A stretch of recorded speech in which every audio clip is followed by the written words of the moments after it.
إن الحمد لله نحمده ونستعينه ونستغفره ونعوذ بالله من شرور أنفسنا ومن سيئات أعمالنا من يهده الله فلا مضل له ومن يضلل فلا هادي له وأشهد أن لا إله إلا الله وحده لا شريك له وأشهد أن محمدا عبده ورسوله يا أيها الذين آمنوا اتقوا الله حق تقاته ولا تموتن إلا وأنتم مسلمون يا أيها الناس اتقوا ربكم الذي خلقكم من نفس واحدة وخلق منها زوجها وبث منهما رجالا كثيرا ونساء واتقوا الله الذي تساءلون به والأرحام إن الله كان عليكم رقيبا يا أيها الذين آمنوا اتقوا الله وقولوا قولا سديدا يصلح لكم أعمالكم ويغفر لكم ذنوبكم ومن يطع الله ورسوله فقد فاز فوزا عظيما أما بعد فإن أصدق الكلام كلام الله وخير الهدي هدي محمد صلى الله عليه وسلم وشر الأمور محدثاتها وكل محدثة بدعة وكل بدعة ضلالة وكل ضلالة في النار أعوذ بالله من الشيطان الرجيم بسم الله الرحمن الرحيم وما خلقت الجن والإنس إلا ليعبدون ما أريد منهم من رزق وما أريد أن يطعمون إن الله هو الرزاق ذو القوة المتين۔ ایک بندہ مسلم کے لیے جس قسم کے حالات اور پریشانیاں اور معاشی جو صورتحال، گھریلو فقر و فاقہ، یہ جب فتنے آتے ہیں تو یہ صرف انسان کی نیند، آرام اور چین، سکون کو برباد نہیں کرتے، بلکہ ان کا ایک بڑا گہرا حملہ انسان کے ایمان پر ہوتا ہے۔ اور انسان کا جو ایمان ہے، ایک مومن کا، ایک مسلمان کا، یہ سب سے بڑی نعمت اور دولت ہے۔ اس کی حفاظت، اس کو بچانا ہم سب پر لازمی ہے۔ دنیا تو جیسے تیسے بھی گزر ہی جائے گی، آخرت کا مدار ایمان پر ہوتا ہے۔ شیطان بھی ہمارے ساتھ ہے۔ الشیطان یعیدکم الفقر ویأمرکم بالفحشاء، وہ ویسے ہی ہمیں ڈراتا دھمکاتا رہتا ہے، ویسے ہی اس کے وسوسے ہوتے ہیں، کل کیا ہوگا، پرسوں کیا ہوگا، آگے آنے والی نسل کا کیا ہوگا، اگلے مہینے کا کیا ہوگا۔ اور آج کل حالات تو ملک کے ہیں ہی ایسے کہ ہر شخص حقیقت میں پریشان ہے۔ اگر حقیقی جس کو کہتے ہیں گراؤنڈ ریئلٹی پر بات کریں نا، تو ایک تسلی سی لگ تو جاتی ہے کہ میں آپ کے سامنے 15-20 منٹ بات کر لوں گا، آپ کو تسلی اور مجھے کچھ تھوڑی دیر کا آسرا ہو جائے گا۔ لیکن جو پریشان ہیں، جب وہ پلٹ کے گھروں کو جاتے ہیں، ان کی پریشانی خالی اس تسلی سے حل نہیں ہوتی۔ اس لیے آج میں آپ سے صرف اس مختصر وقت میں 2 باتیں کروں گا۔ پہلی چیز ہے، اپنے اللہ کو جانیے، اپنے اللہ کو پہچانیے۔ وہ رب ہے، الرزاق بھی ہے، وہ رازق بھی ہے۔ ان اللہ هو الرزاق ذو القوة المتین۔ اپنے اس ایمان کی حفاظت کیجیے، اپنے اللہ سے تعلقات کو مضبوط رکھیے، اپنے اللہ کی معرفت میں، پہچان میں انسان کو ذرہ برابر بھی شک اور شبہ نہیں ہونا چاہیے۔ اللہ عطا کرتا ہے، اللہ رزاق ہے۔ رازق اور رزاق میں بعض اہل علم نے یہ فرق ذکر کیا ہے، وہ رازق ہے، سب کو سب کچھ دیتا ہے، سب کو، یہ میں نے مختصر الفاظ میں ذکر کیا ہے، سب کو وہ سب کچھ دیتا ہے۔ اور رزاق جو بار بار دیتا ہے، مستقل دیتا ہے، ہر وقت، ہر لمحے، ہر گھڑی دیتا ہے۔ اس کی عطائیں کبھی کم نہیں ہوتی۔ ما عندکم ینفد وما عند اللہ باق، جو تمہارے پاس ہے اگر تم اس پر بھروسہ کرتے ہو تو وہ تو آج ہے، کل ختم ہو جائے گا۔ جتنا آج میں لے کر بیٹھا ہوں کب تک کے لیے ہوگا؟ ختم ہونا ہے نا. جو رب نے تمہیں عطا کرنا ہے وہ کبھی ختم نہیں ہوگا، کیونکہ اس کے خزانے. آپ صلی اللہ علیہ وسلم نے ارشاد فرمایا تمہارا کیا خیال ہے، ارائی تم کیا سمجھتے ہو، منذ ان خلق اللہ السماوات والارض، جب سے اللہ نے آسمان اور زمین کو پیدا کیا، جب سے سٹارٹنگ سے ذرا غور کرو، کتنے ملین سال یہ آسمان، زمین، سورج، چاند، پھر کتنی مخلوق اس زمین پر آئی ہے. وجعل فیہا اقواتہا فی اربعۃ ایام، اللہ نے اس زمین کو جب پیدا کیا تو 4 دن اس زمین کو دیے کہ اس زمین کے اندر جو خزانے اب نکالتے ہیں نا ہم، کبھی کہیں سے کوئی زمین سے کوئی خزانہ، کوئی گیس، کوئی نئی دریافت، کوئی نئی چیز جس سے انسانوں کی زندگی آسان ہوتی ہے، جس سے انسان کو آگے بڑھنے کے لیے مدد ملتی ہے، جس کے اس کے معاملات رزق کے اللہ تعالی حل فرما دیتا ہے. یہ اللہ نے اسپیشل وقت دے کر ان چیزوں کو عطا کیا ہے. وہ تو کن کہتا ہو جاتا. اس وقت سے لے کر اب تک ہر مخلوق، وَكَأَيٍّ مِّن دَابَّةٍ لَا تَحْمِلُ رِزْقَهَا اللَّهُ يَرْزُقُهَا وَإِيَّاكُمْ. کتنی ایسی مخلوق ہے، میں تو آپ اور میں تو پھر بھی چل پھر لیتے ہیں، سوچ لیتے ہیں، سمجھ لیتے ہیں، ہاتھ پیر ہلا لیتے ہیں، محنت کر لیتے ہیں. وہ اسباب رزق جو رب تعالیٰ نے عطا کیے ہیں اس کے لیے کچھ نہ کچھ ہاتھ پاؤں مار ہی لیتے ہیں.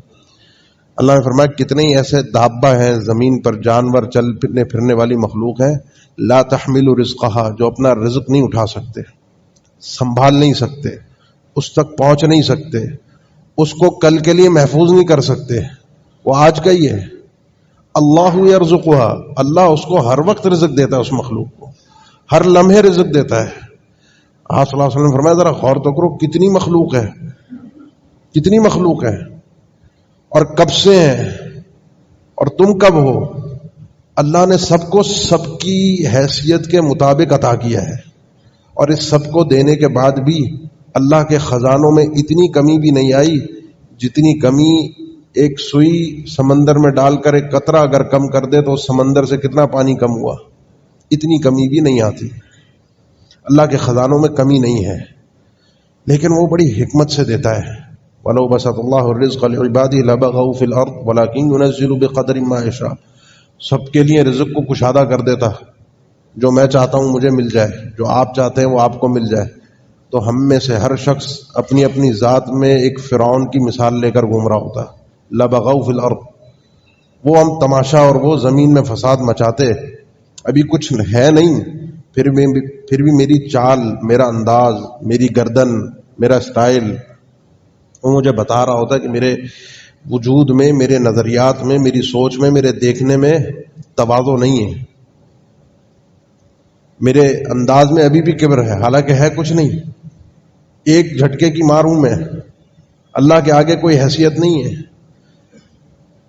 اللہ نے اپنی حکمت سے اس رزق کو تقسیم کیا ہے. اس لیے اب آئیے جو بات سمجھنے کی ہے اللہ کی اس معرفت کی، یہ تو ابھی گفتگو بڑی لمبی ہے، میں اگر اس پر گفتگو کرتا جاؤں تو وقت مکمل ہو جائے گا. اگلے اس نقطے کو، اس بات کو سمجھ کے اگلے نقطے پر آئیے کہ پھر بھروسہ بھی رب پر ہی کرنا ہے، پھر اعتماد بھی رب پر ہی کرنا ہے، پھر ادھر ادھر جانا نہیں ہے، پریشان بھی نہیں ہونا. جب وہ اوپر ہے، وَفِي السَّمَاءِ رِزْقُكُمْ، وہ اوپر سے بھی رزق دیتا ہے. لَأَكَلُوا مِن فَوْقِهِمْ وَمِن تَحْتِ أَرْجُلِهِمْ، وہ زمین، آسمان تمہارے رزق کے لیے دروازے کھول دیتا ہے. بھروسہ پھر اس پر کرنا ہے، اعتماد اس پر کرنا ہے. وہ آزماتا بھی ہے، وہ اپنی حکمت سے عطا بھی کرتا ہے، وہ بندے کو کچھ لیتا بھی ہے. تمہارے لیے کیا بہتر ہے وہ تم نہیں جانتے، تمہیں جو عطا ہوتا ہے وہ بڑی حکمت سے عطا ہوتا ہے. پھر بھروسہ اس پر کرنا ہے. اس کے بعد میں نے 3 کام کرنے ہیں. کام تو بہت زیادہ ہے لیکن 3 کام کرنے ہیں. نمبر 1، حرام کی طرف نہیں جانا. کچھ بھی ہو جائے حرام کی طرف نہیں جانا. یہ حرام انسان کو کہیں کا نہیں چھوڑتا. بعض اوقات لوگ شوقیہ حرام کھاتے ہیں، حرام کماتے ہیں، حرام کی طرف جاتے ہیں، اور بعض اوقات مجبوری انسان کو حرام کی طرف لے جاتی ہے. اور یہ جو اس وقت معاشرہ ہے نا، لوگوں کو کہیں سے پتہ چل جائے کہ کسی کام میں پروفٹ ہے، کہیں پہ اندھا دھند کمائی ہے. کتنے لوگ ہیں آج کل، آپ کو ایڈ اور اشتہارات نظر آتے ہوں گے، گھر بیٹھے کماؤ، انٹرنیٹ کے ذریعے کماؤ. لوگ لگے ہوئے ہیں ملٹی لیول مارکیٹنگ کے اوپر لگے ہوئے ہیں. حلال ہے حرام ہے بس آنا چاہیے، کماؤ. اس وقت یہ نہیں دیکھنا کہ حلال ذریعے سے آ رہا ہے حرام سے آ رہا ہے، بس آنا چاہیے. اللہ کے نبی صلی اللہ علیہ وسلم نے فرمایا، سنن ابن ماجہ کی صحیح حدیث ہے، آپ صلی اللہ علیہ وسلم کا ارشاد ہے، آپ نے فرمایا فاتقوا اللہ واجملوا فی الطلب. ایک تو جب یہ کمانے نکلو نا تو اپنی اس طلب کو، اپنی اس کمائی کو اچھا رکھنا، پاکیزہ رکھنا اور اللہ سے ڈرتے ہوئے کمانا. حرام فإن نفسا لن تموت حتى تستوفي رزقها. ایک بات ہمیشہ ذہن میں رکھنا، کوئی بھی انسان اس وقت تک نہیں مر سکتا جب تک وہ اپنے رزق کو جو اس کی تقدیر میں لکھا ہے مکمل کھا نہ لے، استعمال نہ کر لے. اس کے بغیر موت نہیں آئے گی. لو ان ابن آدم هرب من موته كما هرب من رزقه كما يهرب من موته لأدركه الرزق كما أدركه الموت. اگر انسان ایسے ہی اپنے رزق سے بھی بھاگے جیسے موت سے بھاگتا ہے تو اس کو رزق بھی اسی طرح آ کر ملے گا جس طرح موت آ کر رہتی ہے. اچانک آتی ہے نا موت بھی، پتہ نہیں چلتا. انسان سویا اٹھا نہیں، ایکسیڈنٹ ہوا، دنیا سے چلا گیا، کبھی اطلاع دے دیتی ہے، پیغام آ جاتے ہیں، بستر پر پہنچتا ہے، بیمار ہوتا ہے، ڈاکٹر جواب دیتے ہیں، اشارے ملنا شروع ہو جاتے ہیں. رزق بھی اسی انداز میں آتا ہے، بندے اچانک آتا ہے، اللہ کی طرف سے آتا ہے. اور جب تک یہ آپ اور میں اپنے مقدر کا رزق پورا نہیں کریں گے جا نہیں سکتے. اسی لیے آپ صلی اللہ علیہ وسلم نے ارشاد فرمایا کہ اس چیز میں دعوا ما حرم، جو حرام اللہ نے کیا ہے، خذوا ما حل، حلال کو اختیار کرو، حرام کو چھوڑ دو.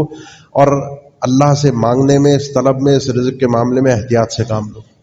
حرام کی آمیزش کبھی بھی اپنے اس کام میں، اپنے معاملے کے اندر شامل مت کیجیے. کوشش کیجئے، نکلیے، محنت کیجئے، انسان ہر ذریعہ استعمال کرے، حرام نہ ہو. کیونکہ حرام جو ہے وہ اللہ کی بارگاہ میں انسان کو کل پکڑوا دے گا. دنیا کے چند لمحے، چند گھڑیاں تو سکون سے گزر جائیں گی، کل اللہ کی بارگاہ میں بڑی پکڑ ہے. یہ عبادات بھی روک دی جاتی ہیں. یہ دین اور دنیا کی ایسی آمیزش ہے. اللہ کی بارگاہ میں ایسا نہیں ہے کہ آپ کی عبادت نماز الگ ہے اور آپ کا کاروبار اور دنیا الگ ہے. اس کا اس سے کوئی تعلق نہیں ہے، بڑا گہرا تعلق ہے. وہاں کا حرام یہاں اللہ کی بارگاہ میں انسان کو محروم کر دیتا ہے، عبادات مردود ہو جاتی ہیں. دوسرے نمبر پہ انسان اس چیز کو سمجھے جو رزق کا معنی ہے. رزق کا معنی ہمارے ہاں کسب کا معنی سمجھ، کمائی. میں نے کام کیا، میں نے بزنس کیا، میں نے جاب کی، میری تنخواہ آئی، میرا پروفٹ آیا، میں سمجھتا ہوں یہ رزق ہے، یہ رزق ہے، یہ ریشو مجھے مل گیا، یہ پیسے میرے پاس آ گئے، یہ رزق ہے. اگر انسان اس کو رزق سمجھتا ہے تو بہت چھوٹی سوچ ہے اس کی اللہ کے بارے میں کہ اللہ صرف یہی دیتا ہے. اللہ انسان کو کیا کیا دیتا ہے، اللہ کیسا رازق اور رزاق ہے. کیونکہ رزق کا معنی ہے عطا کرنا. ہر وہ چیز جو میرے پاس ہے، وما بکم من نعمت فمن اللہ، اس وجود، اس ڈھانچے کے اوپر، اس 5-6 فٹ کے وجود کے اوپر جو کچھ بھی ہے نا، جو کچھ بھی نعمت ہے وہ اللہ کا رزق ہے. انسان کو اچھے ماں باپ مل جائے، رزق الہی ہے. انسان کو اچھی اولاد مل جائے، رزق الہی ہے. انسان کو، کسی خاتون کو اچھا شوہر مل جائے، رزق الہی ہے. کسی مرد کو اچھی بیوی مل جائے، رزق الہی ہے. یہ جو صحت میں لے کر گھومتا ہوں، عافیت میں لے کر گھومتا ہوں، سلامتی میں لے کر گھومتا ہوں، رزق الہی ہے. کبھی آپ خبر سنتے ہیں نا کسی کا ایکسیڈنٹ ہو گیا، کوئی دنیا سے چلا گیا، اس کا ہو گیا، میرا نہیں ہوا. میں بھی تو انہی سڑکوں پر، انہی راستوں پر گھوم رہا ہوتا ہوں، میں تو بچ کے صحیح سلامت گھر پہنچ جاتا ہوں. وہ چلا گیا، میں نہیں گیا. یہ ہے رزق الہی. رزق الہی یہ بھی ہے کہ انسان کبھی بندے کو، اللہ کبھی بندے کو جو کچھ اس نے سنا، اللہ کی بات، اللہ کا دین، اس پر عمل کی توفیق دے دے. یہ بھی رزق ہے. رزق کا مفہوم بڑا کشادہ ہے. جب رزق کا مفہوم بڑا کشادہ ہے، اس رزق میں ایک بہت بڑی دولت ہے اللہ کی طرف سے، اور وہ ہے قناعت. کہ جو مل گیا انسان کو اسی میں اپنے آپ کو امیر سمجھے. جو عطا ہے اللہ حل کر دے گا باقی مسئلے. میں نے ذکر کیا تھا شروع میں کہ بھائی چند باتیں ہوں گی، لیکن حقائق کچھ ذرا آج کے دور میں مختلف ہو چکے ہیں. ایک آدمی ہے نا، جب اپنے آپ کو تو مار لیتا ہے، خود وہ فاقہ بھی کر لیتا ہے، خود وہ جیسا تیسا گزارا بھی کر لیتا ہے، لیکن جب اسے پتا ہو کہ گھر میں بچے ہیں، چھوٹے بچے ہیں، ان کے پینے کے لیے دودھ نہیں ہے، کھانے کے لیے روٹی نہیں ہے، وہاں انسان بے بس ہوتا ہے. یہ اس کی لاچاری ہوتی ہے. یہاں پر وہ ایسی چکی میں پس رہا ہوتا ہے جس کا اندازہ، اس کرب کا اندازہ وہی آدمی کر سکتا ہے جو اس مرحلے سے گزر رہا ہو. میں اور آپ تو باتیں کر کے کہہ سکتے ہیں، اندازہ کر سکتے ہیں، لیکن حقیقت سے وہی آدمی واقف ہے. یہ جو قناعت ہے اپنی ذات میں تو انسان کو نصیب ہو جاتی ہے، اپنا رزق مل گیا، جو عطا ہے، انسان حسد سے بھی بچ گیا، انسان اللہ کی نعمتوں پر ناشکری کرنے سے بھی بچ گیا، اپنے اللہ کو اس نے پہچان بھی لیا، بہت بڑی نعمت ہے۔ اس کے لیے جو تیسرا اس رازق اور رزاق کے حوالے سے جو تیسری بات ہے وہ اسی کے ساتھ ہی ہے، اور وہ یہ ہے کہ آج کے اس ٹائم پر اگر آپ چاہتے ہیں کہ اللہ آپ کے اس رزق میں، جو رزق کا میں نے مفہوم پیش کیا، اس رزق میں اللہ برکت دے دے، اس رزق کو جو کچھ آپ کو عطا ہوا ہے اس کو بڑھا دے، ملک کہیں کا کہیں جا رہا ہو، معیشت کیسی کی کیسی تباہ ہو رہی ہو، اللہ آپ کے لیے تدبیریں کرے گا، اللہ آپ کے لیے آسانیاں نکالے گا۔ یوسف علیہ السلام کے زمانے میں قحط پڑنا تھا، بادشاہ کو خواب آیا قحط آئے گا، 7 سال تک بارشیں نہیں ہوں گی، زمین سے اناج غلہ پیدا نہیں ہوگا، لوگوں کو کھانے کے لالے پڑ جائیں گے۔ اللہ نے تدبیریں کی، بندوں کو ذرائع بتائے، اسباب بتائے، طریقہ بتایا، اور یوسف علیہ السلام کو پہنچا دیا اس دربار میں کہ سیٹنگ تم نے کرنی ہے، ترتیب تم نے دینی ہے۔ اس طرح کی تدبیریں ہوتی ہیں جو بندے کو، انسان کو عطا ہوتی ہیں، جس کے ذریعے سے وہ اپنے رزق کو مینج کرتا ہے، اپنے رزق کو سیٹ کرتا ہے۔ اس میں ایک چیز کے اوپر صرف میں آپ کی توجہ دلاؤں گا آج کے دور میں، جو اللہ کے نبی صلی اللہ علیہ وسلم کے اس فرمان سے میں اپنی بات کا آغاز کرتا ہوں، من احب ان یبسط له فی رزقہ، جو شخص یہ چاہتا ہے کہ اللہ اس کے رزق میں کشادگی کر دے، کھلا رزق اس کو ملے، اور رزق کا مفہوم وہی ذہن میں رکھیے جو میں نے پیش کیا ہے، صرف یہ پیسے نہیں ہیں، صرف کمانا نہیں ہے، رزق ہر عطا الہی ہے۔ جو شخص یہ چاہتا ہے اس کے رزق میں کشادگی ہو جائے، وَيُنْسَأَ لَهُ فِي أَثَرِهِ، اس کی عمر میں، زندگی میں اللہ برکت دے دے، وہ تھوڑے وقت میں اتنا کام کر جائے جو لوگ صدیوں میں نہیں کر پائے۔ فَلْيَصِلْ رَحِمَهُ، اسے چاہیے جو اس کے رشتہ دار ہیں نا، جو رحم اللہ نے اس کا بنایا ہے، جو خونی رشتے جوڑے ہیں، ان کو جوڑ کر اور ملا کر رکھے۔ آپ کے اس دور میں، آج کے اس دور میں اگر آپ چاہتے ہیں اللہ آپ پر آسانیاں کر دے، اللہ آپ پر رحم کر دے، آپ میں سے بہت احباب ایسے ہوں گے جو دیتے ہیں، اللہ کی راہ میں خرچ کرتے ہیں، نوازتے ہیں، عطائیں ہیں، مختلف چیزیں ہیں، مختلف معاملات ہیں، نیکیوں کے راستے ان کو معلوم ہیں، اور بڑی تحقیق کے بعد بڑے طریقے سے، بڑے انداز اور احسن اسلوب سے وہاں تک اپنی اس نیکی کو سر انجام دینے کی وہ کوشش کرتے ہیں۔ لیکن اس نیکی کو اور دوسرے زاویے سے دیکھیں کہ اللہ میرے لیے مزید منافع والا بنا دے، اس نیکی سے اللہ مجھے مزید عطا کر دے، وہ ایک دوسرا زاویہ ہے۔ اور وہ دوسرا زاویہ یہ ہوتا ہے کہ جب آپ کے قریبی رشتہ دار ضرورت مند ہوں۔ رشتہ داری اصل میں ہوتی ہے نا، جب انسان شروع سے ساتھ رہا ہو، ایک عمر گزر گئی ہو، تو اونچ نیچ رشتہ داریوں میں، تعلقات میں معاملات آگے پیچھے ہوتے ہی رہتے ہیں، وہ انسان دل میں بٹھا کر، سوچ میں رکھ کر بیٹھ جاتا ہے، اس نے فلاں وقت پہ ہمارے ساتھ ایسے کیا تھا۔ پھر رشتہ داریوں کے کچھ ہمارے پاس سٹینڈرڈ بھی ہیں۔ میرا ایک لیول ہے زندگی کا، میں ایک ایسے علاقے میں رہتا ہوں کہ میں چھوٹے علاقوں کے اپنے غریب رشتہ داروں کو توجہ نہیں دیتا، ان سے اپنی رشتہ داری، اپنی نسبت، تعلق کو ظاہر کرنے میں دوسروں کے سامنے تھوڑی سی شرم بھی آتی ہے۔ اپنا ایک سٹینڈرڈ ہے ہمارا، بارگاہ الہی میں یہ سٹینڈرڈ اہمیت نہیں رکھتا۔ یہی چیزیں ہوتی ہیں جو رزق کو چھین لیتی ہیں۔ اپنے رشتہ داروں کو میں جانتا ہوں، مجھے معلوم ہے کون پریشان ہے، کس کے کاروبار اچھے تھے، اب ان کا کاروبار ختم ہو رہا ہے، آج کل جس فیلڈ میں اس کا بزنس تھا وہ بزنس خراب ہو گیا ہے، جہاں وہ جاب کرتا تھا اس کی جاب ختم ہو گئی، یا جاب کرتا ہے تو وہ کوئی نوکری ہے، کوئی اس کی تو 40-50 ہزار تنخواہ ہوگی زیادہ سے زیادہ کسی کی، 40-50 ہزار میں آج کے 50 ہزار میں کس کا گزارا ہے؟ آج کس کے گھر میں؟ کراچی جیسے شہر میں ممکن نہیں، اگر ذاتی گھر بھی ہو نا، گھر میں 3-4 بچے ہوں، ممکن نہیں ہے اب 50 ہزار میں گزارا کرنا۔ آپ جانتے ہیں، آپ کو معلوم ہے۔ اب آپ انتظار نہ کیجئے کہ وہ سوال کرے، مانگے، ہمارے آگے گڑ گڑائے، وہ اپنی غلطیوں کی بھی معافی مانگے اور میں اپنی جیت کا جشن منا کر پھر اسے دوں۔ اب موقع ہے اس کی یہ خدمت کرنے کا، اس تک پہنچنے کا، بغیر کچھ کہے۔ یہ ہے صلہ رحمی، جوڑنا۔ اس رشتے کو صلہ کہتے ہیں، ملانا، جوڑنا، ٹوٹے ہوئے کو ملا کر آپ کو اللہ نے موقع دیا، آپ کو، اور میں اور آپ اپنی لالچ کے پابند ہیں۔ مجھے تو اپنی لالچ ہے، مجھے تو اپنا فائدہ نظر آ رہا ہے، اور میرا فائدہ یہ ہے کہ اس کے ساتھ یہ بھلائی کرنے میں اللہ مجھے عطا کرے گا۔ جب سیدنا ابو طلحہ نے آیت سنی تھی، لن تنالوا البر حتى تنفقوا مما تحبون، نیکی کے کمال کو، پرفیکٹ 100% نیکی مل جائے تمہیں، جب تک اپنی سب سے زیادہ پسندیدہ چیز خرچ نہیں کرو گے اس طرح کی نیکی تک بھی نہیں پہنچ سکتے۔ اللہ کے نبی صلی اللہ علیہ وسلم کے پاس آئے کہ مسجد نبی کے بالکل فرنٹ پہ قبلہ رخ یہ میرا باغ ہے، باغ بیرہا، لوکیشن آپ کے ذہن میں آ رہی ہو، جو شخص حج یا عمرے پر گیا ہو مسجد نبی کے اندر جس نے دیکھا ہو تو وہ جانتا ہے وہ کیسی لوکیشن ہوگی وہ اس دور کی۔ مسجد نبی کے بالکل سامنے قبلہ رخ ہے، باغ ہے کھجوروں کا، اور لوگوں نے تاریخ میں ذکر کیا اس میں 400 کھجوروں کے درخت تھے۔ سب سے زیادہ پسندیدہ بھی مجھے یہی ہے۔ اللہ نے کہا ہے اللہ کے اس کہنے پر انی اجعلھا صدقۃ للہ، میں اللہ کی راہ میں اس کو صدقہ کرتا ہوں، مجھے اللہ سے اس کے ثواب کی بس امید ہے۔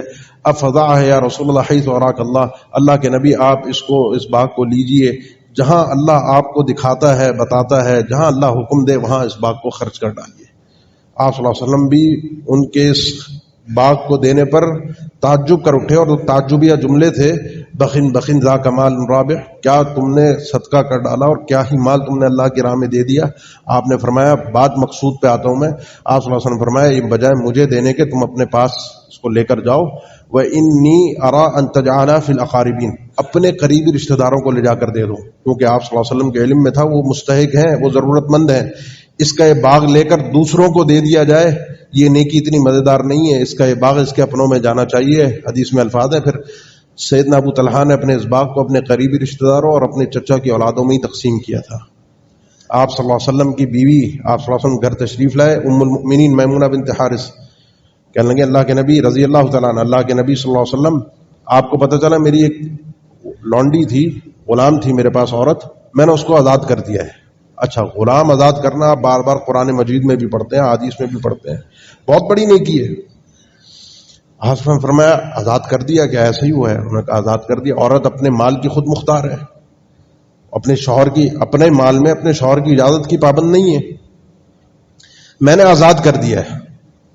آپ صلی اللہ علیہ وسلم نے سوال کیا کہ بہتر تھا اگر اس کو تم اپنے پاس رکھ کر اس کو غلام ہی رہنے دیتی، لو اعطیتھا اخوالکی کان اعظم لاجرک، وہ آزاد تو کیا، اجر مل گیا، لیکن اگر اس کو غلام رکھ کر تم اپنے ننیال والوں کو دے دیتی تو اس لیے تمہارے لیے زیادہ اجر ہوتا۔